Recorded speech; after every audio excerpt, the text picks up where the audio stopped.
You're listening to the Fitness Matters podcast with Paula B, and this is episode number 223, Letting Go of Weight. Welcome to the Fitness Matters podcast, where every week we talk about the fitness matters that matter to you. I'm Paula B, YouTuber, certified life and weight loss coach, soon-to-be author, and your best middle-aged fitness friend. Are you ready to talk about the fitness mindset that matters to you? Me too. Let's go. Hello, my friends. How are you today? I am so excited about this topic, as I always am, because, have you ever thought about that? About how I, create a podcast?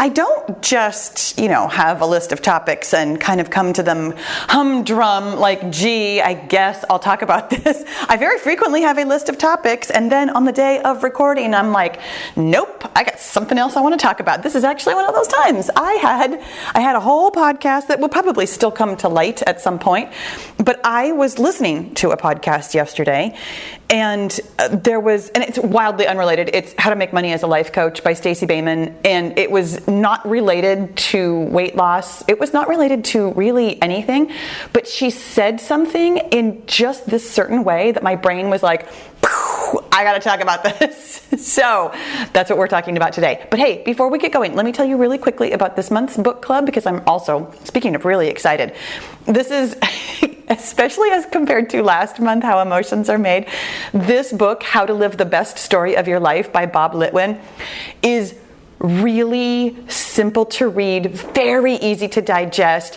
I think if you have ever listened to this podcast ever, you're going to find almost all of the ideas incredibly familiar, really, really eminently readable and or listenable. I'm actually listening via Chirp Audiobooks, who is in partnership with the Paula B Wellness Over 50 Book Club.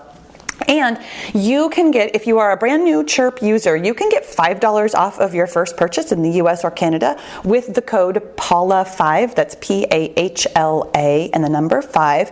If you are not a new user, you can still pick up this book for really cheap. It's $3.99 this month.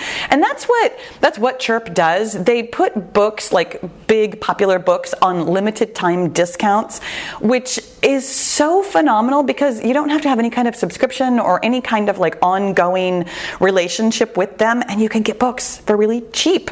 I know it's not their tagline, but I tell you what, I'm going to make it our tagline here, that Chirp is cheap. And in the description box or the show notes, wherever you watch or listen, there's always a way to get to it. I have a link for you that takes you directly to this month's book and already applies the $5 off discount. I also have the link for you to sign up for this month's live book club. It's going to be Sunday, February 27th at 7 a.m. Pacific time, and it's via Zoom. We're all together, we're hanging out, so you need to sign up to register so that, I'm only letting in the people who actually want to be there, as opposed to, I don't know how you would find some random Zoom link and join, but apparently this is a thing that happens, so I am protecting against that. There you go. Hey, let's talk about let's talk about letting go of weight. And I used that phrase really, really specifically because I think that this visual might be the key to unlocking something for you. That's what we do here on the podcast. I don't know if you've ever thought about how and why I do this podcast. It is my job, and I take it very seriously, to teach you things. And it's my job as a professional teacher to come up with concepts and thought models and visuals and analogies and metaphors that can help you understand what I'm talking about. Because here's the thing, I actually say the same thing almost every time. like truly, if I were to just say in simple words, here's what you do, here's why this works, it would be the same message every single time. But it's my job to creatively construct a different way of talking about it, a different way of coming at it, so that it helps. For me, the way I think about it is it helps kind of break down some of the outer shell. Like, my brain doesn't want to accept a new idea. And yet, when I come at it with a different kind of question, or a different way of looking at it, or a different visual, or some kind of other analogy, or just even using different words for the same concept, my brain will take it in differently. It's like erosion. It's like scraping off that layer every time we come at it, until underneath is exposed this beautiful diamond of your brain. Because frankly, that is what's in there. You have the sharpest tool in the shed in your head. Your brain can take you anywhere you want to go. But here's what's happening currently, is that you are hanging on to your weight. I know I've already encountered some resistance when I said that. No, Paula, I really want to let this go. I really want to lose weight. I hate having this extra weight. I hate that this is what my life is, that this is what my body is. I've got to get rid of it. That, my friends, could be even part of the problem. That story that you are telling yourself about hating the weight, needing to get rid of it. Have you ever thought about how passionately you talk, even in your own head, not necessarily to other people, but how passionately you talk about your body, your weight, your habits? That passion, that emotion, is you holding on. If you've ever thought about the difference between holding on and letting go, I want you to use your hand right now to grip something. Do you feel that tension? Do you feel that strength, that resistance, that power? And when you open up your hand and let go, it feels the word that's coming to me is calm. You might think of it kind of differently. Let your body be the guide to whatever word you use here. For me, it feels easy. That is the difference between clinging, hanging on to these things that we're going to talk about today, or letting go. Right now, you are clinging, hanging on to your weight, metaphorically. And when you let go, it will feel the same way it feels when you open up your grip. Calm, easy, gentle, relaxed. Whatever word comes best to you. Now here's the thing about today. Today is probably one of the most open-ended podcasts that I have ever recorded. And I was thinking about why that is. Because no matter how many examples I came up with, I realized that there were still dozens, hundreds, thousands more. This is probably one of the most individual things that we have ever talked about, and therefore I'm intentionally going to leave it very open-ended for you to explore on your own. Yes, you have homework. I'm already gonna just spoil that one for you. There's almost always homework, but today I'm telling you straight up, right up front, there's going to be homework for you to really explore with this one. I came up with 3 categories of ways in which we cling to our weight, and you will very likely. Well, I'm going to suggest that you're probably going to recognize yourself in at least one of them. And yes, there is overlap, and there's more to it. So I've got these 3 broad categories, and this is not an exhaustive list. So the one thing that I was thinking that we all do, and let me just be so clear. Sometimes I think when you hear yourself in the podcast and you're like, oh my gosh, that's me. And then when you recognize that, you kind of automatically pile on some kind of judgment or embarrassment or shame on top of it because you think that you're the only one. And let me be incredibly clear today that the reason I am even recording this podcast is because I am describing myself. These 3 categories of clinging to something are absolutely a description of me clinging to old ways, old habits, old thoughts, old ideas, old feelings, old stories, old everything that I had to let go of to create the future that I want for myself. So category number 1 of things to loosen your grip on. And I've really specifically given it 3 different emotions, but I promise there are others that would totally fit here. But for me, the emotions that I had to let go of in order to let go of weight and move to the body I want, the life that I want, I had to let go of anger, sadness, and resentment. And actually, when I was taking my notes, I put an or between those, but for me, it was and. It was all 3 of them, and there are probably others, but these were the 3 emotions that I was able to come up with, like right off the top of my head. They were right there on the surface as being obvious examples of things that I needed to let go of. And I want to be really clear here that I am not saying that you should not feel these feelings. I am not saying that you, as you let go, that you are not going to feel anger, sadness, or resentment, or whatever other feeling you come up with when you hear this segment. What I'm saying is that what I had to let go of was clinging to it.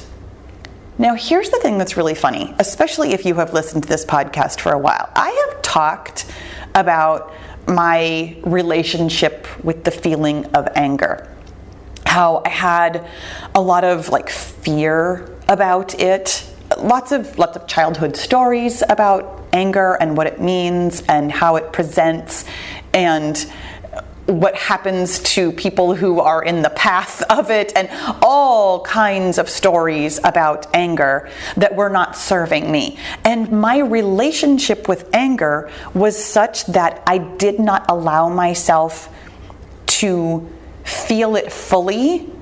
And by not allowing myself to feel it fully, what I was doing was stuffing it down, and therefore feeling it partially, pretty much all the time. Same with sadness. Even though, honestly, I felt like I had a great relationship with sadness. Boy, oh boy, I could feel sadness at the drop of a hat. Boom, here come the tears.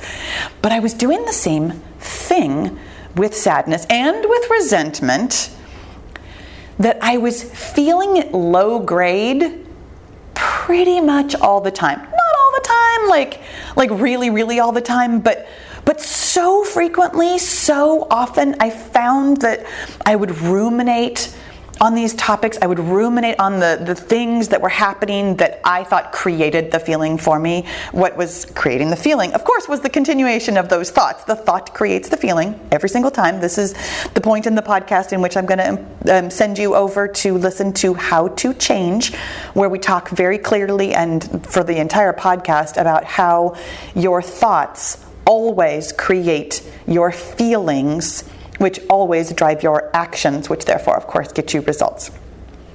So in my mind, things outside of me were creating these feelings for me. I didn't want to feel them because they're uncomfortable. I mean, goodness, when I said the word anger or sadness or resentment, didn't you kind of feel your shoulders sort of crunch up like, I don't really want to talk about that? Or, with one of them, you probably have the same relationship with one of these 3 or whatever is your go-to that I did with sadness. I thought I had a great relationship. I thought I was capable of feeling it just all the time, easily. I didn't think that it was something that I was stuffing down. But when I allowed myself to feel it all the way through, here's the shocking thing that happens. Here's what you're going to let go of. You're going to let go of stuffing it down, and you're literally going to let it go by allowing it to come up and feeling it all the way through. Here's why we don't want to do this. Yes, you actually do want to do this, but why we think we don't want to do it. It's scary. It absolutely is. When we have uncomfortable feelings, it's right there in their title. they're uncomfortable. We would rather, and this is Psychology 101, we would rather seek pleasure and avoid pain. This is so completely, I always like to say this is supernatural. Not like it's above and beyond what is natural in the world, but it's very natural. This is how we all behave. It is a learned skill to allow your feelings, your uncomfortable feelings, to exist in your body. And yet, that uncomfortable feeling is also super natural. Big space between those two words. It's not supernatural. It's very natural that these feelings exist. Your feelings are just chemistry. Your brain has a thought. That's electricity. It's an electrical impulse that sparks off this cascade of like hormones, chemicals, probably other stuff that I don't know, that just reacts in your body. That is all that is happening. And yet, because it causes our heart to beat faster, sometimes it causes your throat to feel like it's constricting or your mouth to get dry. It causes your skin to get clammy. For me, it's more than clammy. I sweat a lot. Sometimes there's like a vasomotor response with like tears. There's snot, and for me, lots of drooling, which is so funny. I don't think I've talked about this, but I've noticed that there exists, when I allow these feelings, a lot of snot and drool. It's fascinating to me. And that's part of, honestly, for me, that's part of my resistance to it personally, is it feels like there's almost a loss of like bodily control. You know how, we teach ourselves not to drool. As babies, we drool a lot, and then we teach ourselves to close our mouth and pull in your tongue and, look a certain way.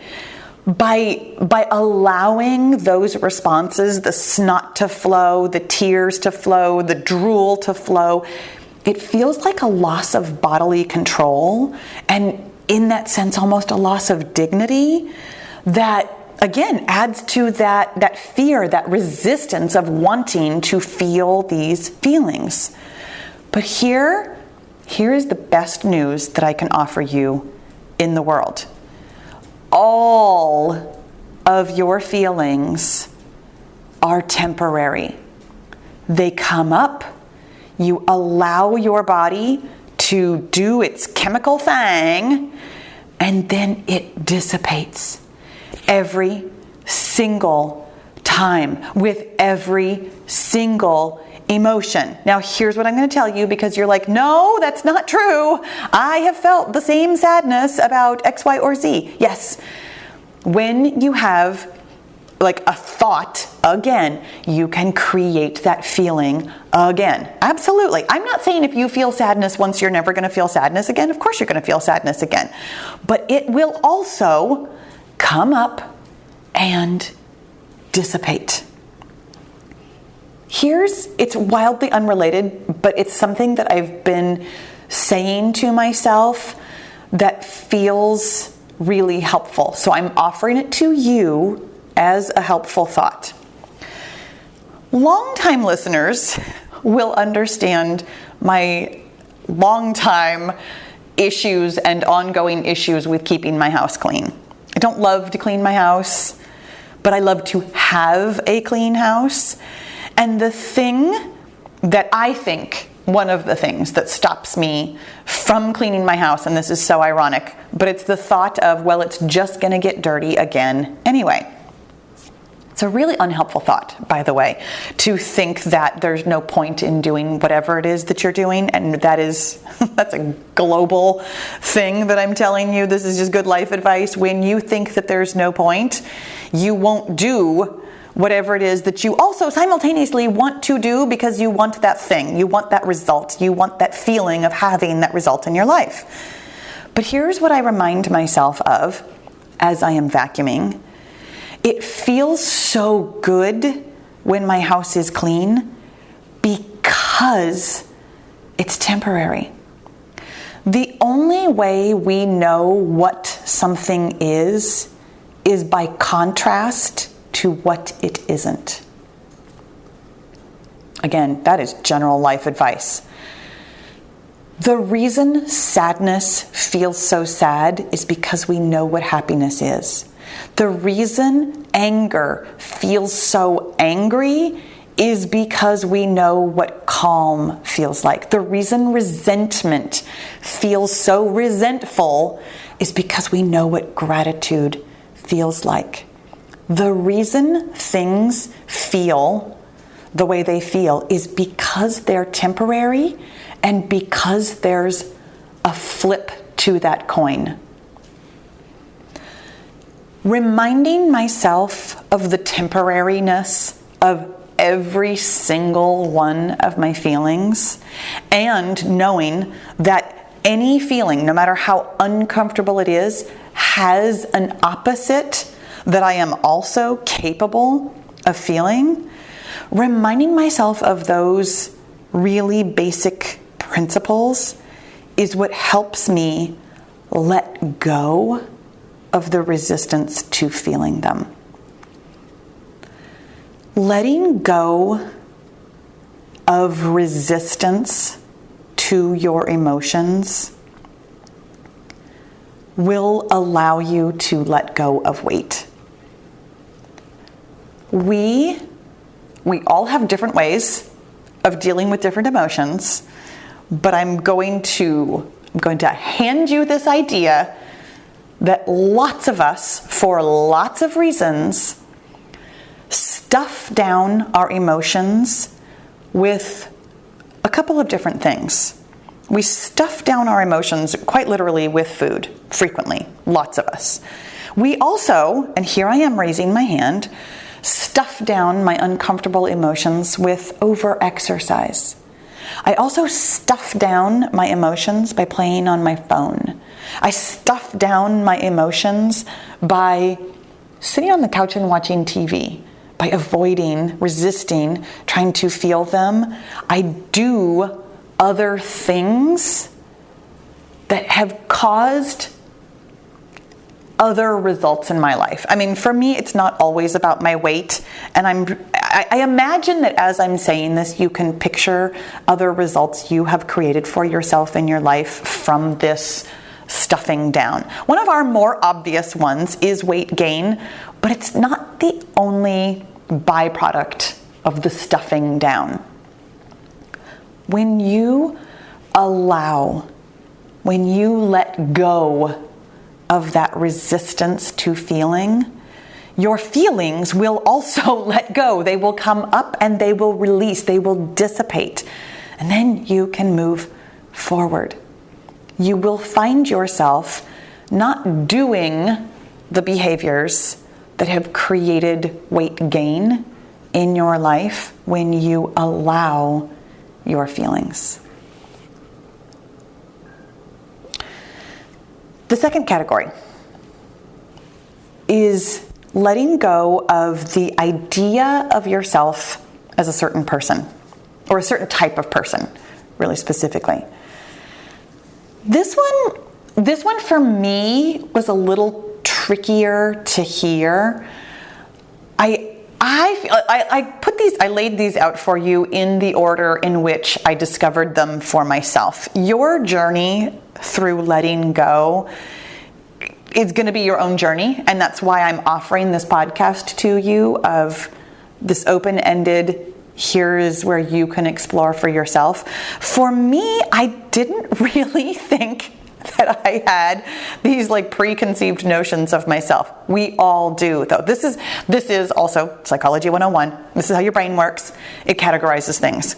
And thank goodness for it. Truly, if you had a brain that did not categorize things, you would be incapable. You'd be immobile. There would be way too much sensory input for you to do anything. Your brain puts things in categories, including you, that just make sense so that it can kind of tune out all of the inputs and just continue dropping things into buckets. It's much easier to categorize things and then move forward from there. That's why your brain does this.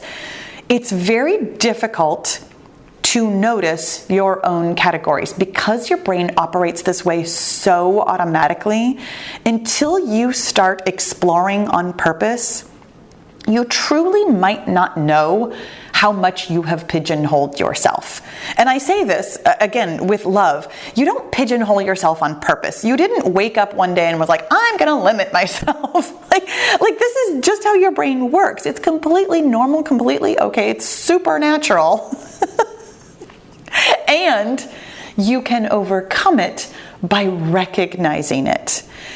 I used to call myself a person who didn't finish things. And I never, ever, until I became aware of it, said those words out loud or even heard them like that in my head. I simply didn't finish things and felt like, yeah, of course not. When I started exploring what that was and what that meant to me and rubbed up against the friction of wanting to be able to finish something really specifically, my first marathon, oh my gosh, how many years ago was that? 13 years ago. That was when I noticed it for myself. Like, oh my gosh, I think of myself as somebody who can't finish things, somebody who doesn't finish things. I had very unknowingly pigeonholed myself as the girl who quits. Who knew? Well, I didn't until I did, because I thought of myself that way. I had quit everything. It felt like, well, of course, obviously, I quit this because I'm the girl who quits. But as soon as I didn't want to be that person anymore, it felt very uncomfortable. And that's when I noticed it. That discomfort that you feel when you want something for yourself, there's a type of person that you think you are that you're not going to be anymore when you have the thing that you want. In order to finish my career, to get to success, I had to let go of being the type of person who quit. I had to keep moving forward no matter what. With regard to weight loss really specifically, some of the types of people that I hear you categorizing yourself as are, well, I love food so much. I'm a foodie. I could never eat the same thing every day. I love to cook. I love a lot of variety. These sentences all absolutely sound factual, truthful, believable, and they are, and they're not in and of themselves unhelpful. I'm not telling you, by the way, I'm not telling you that you can't be a foodie. I'm not telling you that you can't love to eat. I'm not telling you that you can't love to cook. In fact, I do love to eat. I do love to cook. I don't think I'm a foodie. I'm way too picky to consider myself a foodie, but I enjoy cooking. Boy, do I enjoy eating. I'm not saying that you have to let go of those stories about yourself. I'm saying that you need to let go of their consequences. You can be a person who loves to cook and counts calories. You can be a person who loves to eat and eats in portions that make sense for your goals. You can be anybody, anytime, any way you want to. Let me just blanket lay that out there. In order to be that person, though, you have to recognize the person that you think you are right now and let go of how that is holding you back. Now, for me personally, I did actually have to let go of being the person who quits. I had to let go of being a procrastinator. Those were two things that I truly do not think about myself anymore. In the case of you discovering the type of person that you think you are now versus the type of person who has your goal, you might find that it's not diametrically opposed. It doesn't have to be a complete letting go of that story about yourself, but it might be a loosening of the reins. It might be letting go of Well, of the parenthetical that you're not hearing. When you say I'm a foodie, and therefore the parenthetical, I'm holding up parenthesis with my hands that you can't see because this is a podcast.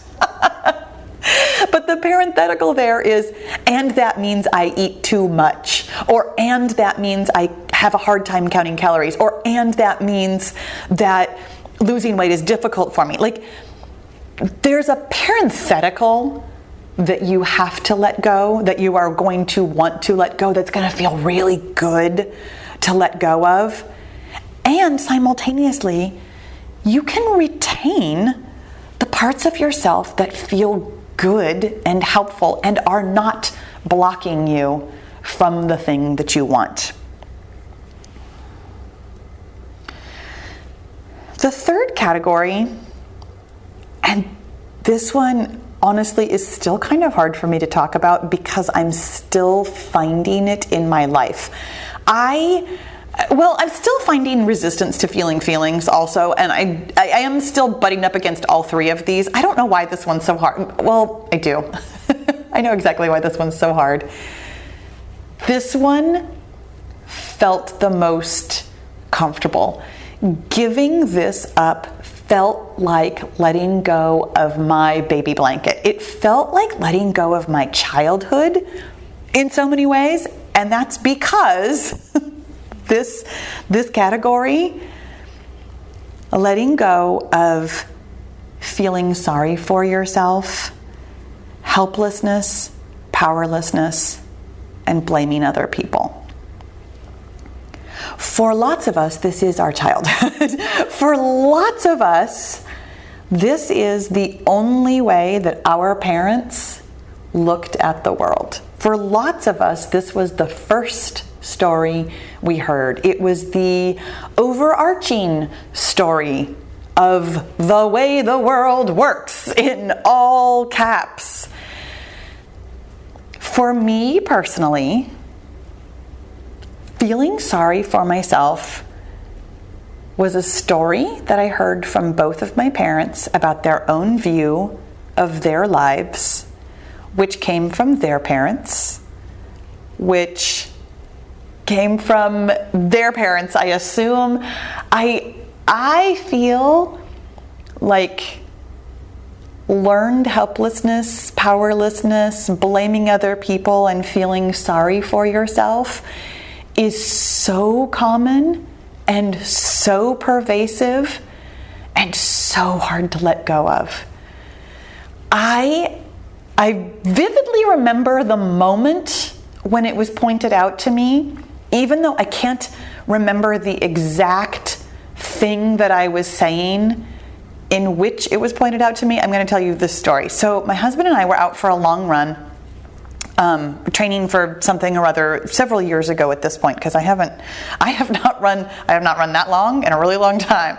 But we were out running, and we're many miles into the day where your brain starts to kind of go different places, and your body is breaking down, your brain is kind of breaking down, you're breaking down a lot of barriers, you're letting go of a lot of things you cling to as a human being. And it's one of the reasons why I love endurance running, just so you know.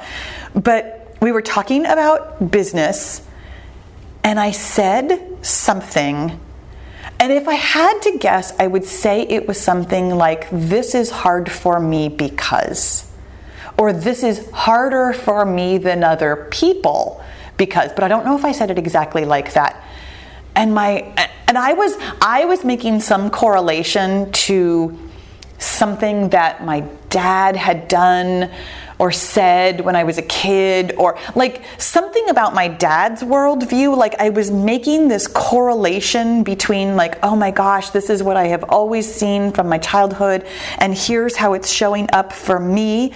And my husband said, oh, you're feeling sorry for yourself. Like just, he blurted it out so bluntly, and it was not intended as anything other than just a really benign observation. But you can imagine, you might be feeling this right now. Do you feel a little defensive when I tell you that you feel sorry for yourself? That you have a little victimhood, or that you blame other people, or that you have this like learned powerlessness or helplessness, do you feel that same, like, but I really do have it hard, but I really do have a hard time, like things really are difficult for me? Like, do you feel that clinging to your helplessness, to your feeling sorry for yourself the way that I did? If this feels really easy to you, I'm so happy for you. Like, I'm so happy for you. Maybe you felt that clinginess about one of the other things, about like letting go of anger or letting go of being a certain type of person. For me, this is the one that I just wanted to hang on to. Like, when my oldest son went to preschool, so he would have been like almost 4, going to preschool. And he'd already been to preschool. Like, he went to 3-year-old preschool and enjoyed it and made friends and had a good time. And for whatever reason, you know how they always call it like the terrible twos? My oldest had some terrible 2s, but my youngest actually was sailed through 2 and then was like really squirrely when he turned 3. And then was completely fine at 4 and then had a hard time again at 5. Like, so my oldest had a hard time on the even years. My youngest had a harder time on the odd years. Like, I don't think that there is like a milestone that everybody hits, but for whatever reason, my oldest just really, really, really had that separation anxiety at age 4-ish.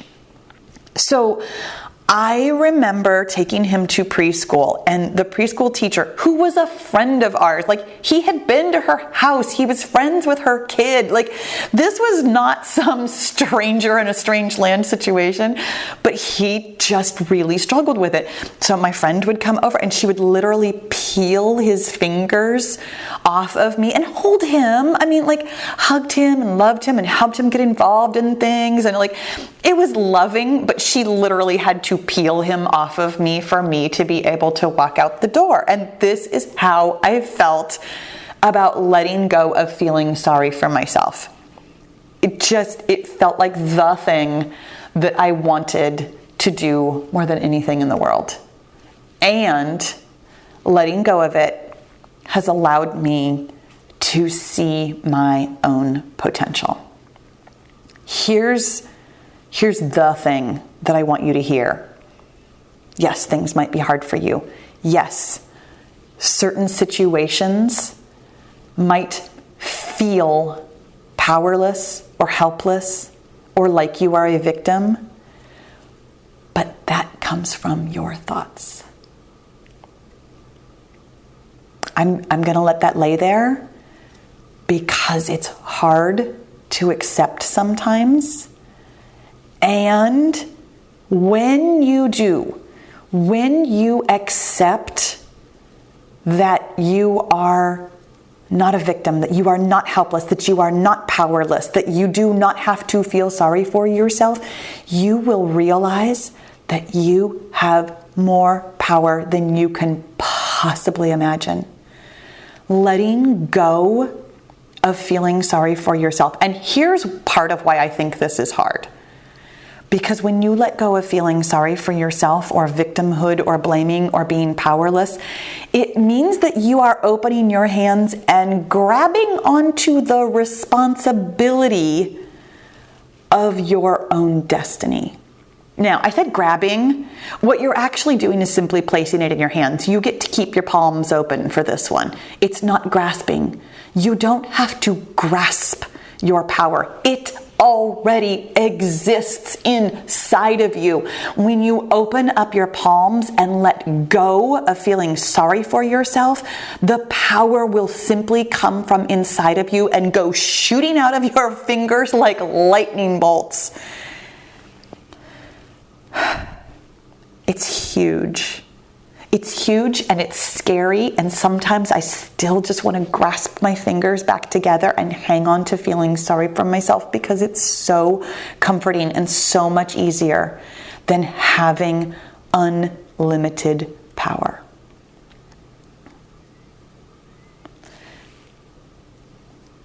I'm going to let that go for right now, honestly, because I don't want to keep talking and water down that message. I just want you to understand how much power you have. And here's where I'm leaving this open-ended and giving you a teeny tiny practical thing to do. Write this stuff down. You knew I was going to say that, right? Like you knew there was going to be a list. You knew there was going to be journaling. You knew there was going to be finding your thoughts and deciding if they're helpful, because that's what we do. And it's really helpful to maybe frame them in one of these three categories. What can I let go of feeling low grade all the time? What type of person do I think I am that's stopping me from being the person that I want to be? How am I feeling sorry for myself in my life? Asking yourself those questions will generate plenty of journaling for you, plenty of thoughts for you to simply look at with compassionate curiosity. Here's where I'm going to refer you to the Compassionate Observer podcast. It'll help you be in a place where you can simply see your thoughts for what they are without judgment. And hopefully hearing my stories and recognizing that these are all, I think, truly universal thoughts can help you just take away that layer of judgment, take away that layer of shame, take away that layer of I'm the only one, and this is terrible of me to be having thoughts like this, and this means that I can never get anywhere. It means nothing. It means you are a human being with a human brain that has human thoughts, and you can let things go, including your weight. My friends, I feel so good right now. I feel like I let go of a lot of thoughts that I've had rattling around in my brain that I've wanted to share with you, and that feels amazing. I hope always that this was helpful for you. Thank you so much for listening, and I'll talk to you again soon. If you're getting a lot out of the Fitness Matters podcast and you're ready to take it to the next level, you're going to love the Get Your Goal coaching and accountability group. We take all the theory and knowledge here on the podcast and actually apply it in real life on your real weight loss and fitness goals. It's hands-on, it's fun, and it works. Find out more at paulabfitness.com/get-your-goal. And let's get your goal.